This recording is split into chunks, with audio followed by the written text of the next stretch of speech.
जय श्री कृष्ण दोस्तों, मैं संदीप बघेल आप सभी का हमारे YouTube channel maths by Sandeep में हार्दिक स्वागत करता हूं। आज हम आपको प्रिज्म पर आधारित एक कॉन्सेप्ट बताएंगे। कॉन्सेप्ट को हम एक सवाल के जरिए समझेंगे। यहाँ पर जो प्रिज्म है उसका आधार कैसा है? समकोण त्रिभुज है। समकोण त्रिभुज वाले आधार वाले उस प्रिज्म का एक सवाल है। सवाल क्या है? एक प्रिज्म का आधार एक समकोण त्रिभुज है। एक प्रिज्म का आधार कैसा है? एक समकोण त्रिभुज है और उस समकोण त्रिभुज की जो भुजाएं हैं वो कैसी दी हैं? 9 सेंटीमीटर, 12 सेंटीमीटर तथा 15 सेंटीमीटर है। एक जो प्रिज्म है उसका आधार कैसा दिया है? समकोण त्रिभुज है और समकोण त्रिभुज की जो भुजाएं दी है वो कौन सी दी है? 9 सेंटीमीटर, 12 सेंटीमीटर और 15 सेंटीमीटर है। अब इस प्रिज्म का जो आयतन है वो 648 सेंटीमीटर क्यूब है। कितना है इसका प्रिज्म का आयतन? 648 सेंटीमीटर क्यूब। तो प्रिज्म की ऊंचाई क्या होगी? उस प्रिज्म की ऊंचाई पूछ रहा है। अब जैसे फिगर से समझेंगे, जैसे हमने इसका एक चित्र बनाया है। अब एक जो प्रिज्म है जिसका आधार कैसा है? समकोण त्रिभुज है। तो देखो हमने इसका सबसे पहले ये समकोण त्रिभुज बनाया। उस समकोण त्रिभुज की भुजाएं कौन कौन सी दी हैं? 9 सेंटीमीटर, 12 सेंटीमीटर और 15 सेंटीमीटर। 90 डिग्री एंगल बनेगा तो 90 डिग्री एंगल के सामने जो भुजा होगी वो सबसे बड़ी भुजा होगी, एक तरह से कर्ण होगी। तो इन दोनों भुजाओं को इधर 9 और 12 मान लिया, इसको 15 मान लिया। तो जी एक इसका आधार हो गया। अब इसकी थोड़ी हाइट बढ़ा दी तो ये जी प्रिज्म बन गया। तो जी इसका आधार कैसा हो गया? प्रिज्म का क्या होता है, जो ऊपर वाला टॉप और नीचे वाला जो बेस होता है वो दोनों सेम आकार के होते हैं। तो नीचे भी अगर समकोण त्रिभुज है तो ऊपर भी समकोण त्रिभुज होगा। तो एक तरीके से जी भी भुजा कितनी हो जाएगी? 9 सेंटीमीटर हो जाएगी। जी वाली 12 तो जी भी 12 सेंटीमीटर हो जाएगी और जी कितनी है? 15 है तो जी भी 15 सेंटीमीटर हो जाएगी। मतलब जो नीचे वाला जो बेस है और ऊपर वाला जो इसका टॉप होता है प्रिज्म का, दोनों सेम होता है। तो ऊपर वाला टॉप भी समकोण त्रिभुज होगा इस तरीके से, जी वाला समकोण त्रिभुज, और जी नीचे वाला भी समकोण त्रिभुज है। तो इस समकोण त्रिभुज क्या हमें भुजाएं दी हैं? तीनों भुजा दी हैं। और इस पूछ क्या रहा है? इस प्रिज्म की ऊंचाई पूछ रहा है। इस प्रिज्म की जो हाइट है वो कितनी होगी, ऊंचाई कितनी होगी। और हमें इस प्रिज्म का क्या दिया? आयतन भी दिया है। वो कितना दिया आपको? 648 सेंटीमीटर क्यूब।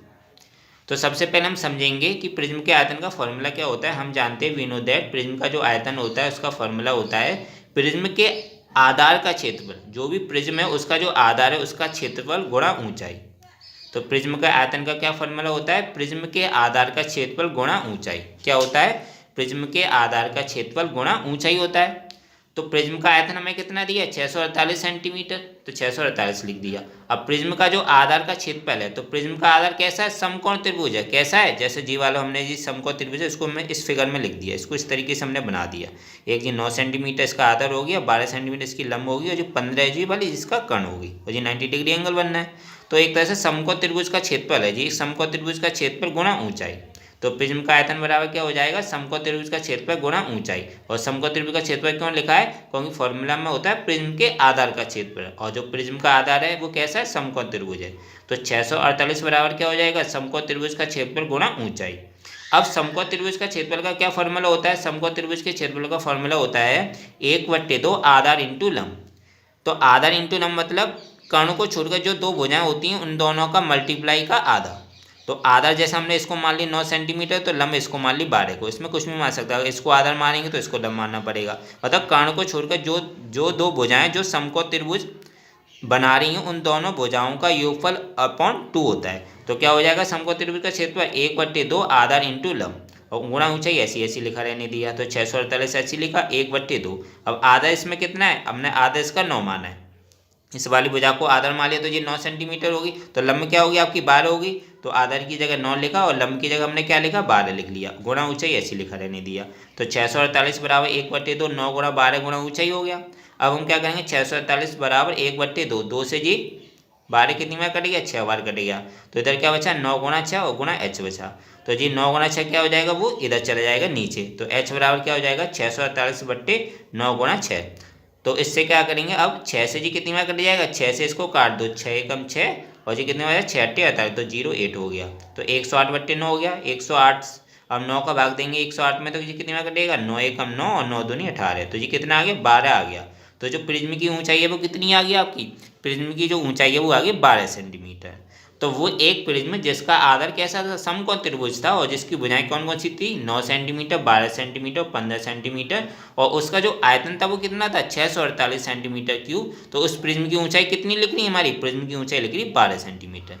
तो इस तरीके कभी भी सवाल आए तो इसका पहले देख लो उसका बेस क्या है, मतलब उसका आधार किस आकृति का है। अगर आधार केस में, क्योंकि आयतन में जो प्रिज्म के आयतन में जो फॉर्मूला होता है उसमें आधार का क्षेत्रफल आता है, आधार का क्षेत्रफल गुणा ऊंचाई। अब जैसे यहाँ पर आधार कैसा था, आधार आपका समकोण त्रिभुज था, तो समकोण त्रिभुज का आपको पता होना चाहिए कैसे लिखाते हैं समकोण त्रिभुज का क्षेत्रफल। अगर जैसे एक प्रिज्म होता है जिसका आधार कैसा होता, आधार होता आपका वर्ग होता, तो वर्ग में तो इसकी चारों में आपस में बराबर होती है, तो वर्ग का क्षेत्रफल का फॉर्मूला आपको पता होना चाहिए। तो वर्ग का क्षेत्रफल क्या होता है आपका, भुजा का स्क्वायर। तो ऐसे इसका बस बेस देखते हैं कि आधार क्या है इसका। तो अगर आधार इसका समकोण त्रिभुज है तो समकोण त्रिभुज का क्षेत्रफल लगेगा, अगर आधार इसका वर्ग है तो वर्ग का क्षेत्रफल लगेगा, अगर आधार इसका कैसा है, वृत्त है, तो वृत्त का क्षेत्रफल लगेगा। तो प्रिज्म में बस ये होता है उसका आधार चेक कर देंगे, आधार किस शेप में, बस उसी का फॉर्मूला लगेगा। अगर इस सवाल को इजी बनाना है तो वो क्या करते हैं, आधार ऐसा रखते हैं जिसका बच्चों को उसका फॉर्मूला पता हो। तो ऐसे इसमें आधार रखा समकोण त्रिभुज और उसकी भुजाएं भी सीधी सीधी दी हैं 9, 12 और 15। अगर खाली लिख देते कि त्रिभुज, तो उस त्रिभुज का क्षेत्रफल कैसे निकालते, आप जो भी अलग अलग फॉर्मूले होते त्रिभुज के क्षेत्रफल तो उससे निकालते। लेकिन यहाँ पे दिया समकोण त्रिभुज, तो समकोण त्रिभुज वाला क्षेत्रफल का फॉर्मूला लगा दिया। और समकोण त्रिभुज का क्षेत्रफल का क्या फॉर्मूला होता है, 1/2 आधा इंटू लंब और गुणा ऊंचाई, ऐसे ऐसे लिखा रहने दिया। तो दोस्तों आशा करता हूँ आपको ये वीडियो अच्छा लगा होगा।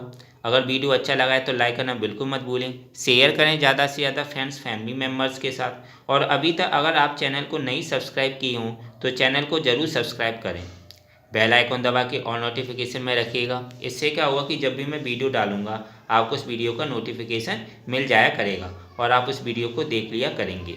आपको नेक्स्ट वीडियो जिस मैथ के कॉन्सेप्ट पर चाहिए या मैथ के टॉपिक्स पर चाहिए तो उस टॉपिक को इस वीडियो के कमेंट्स बॉक्स में कमेंट्स ज़रूर करें।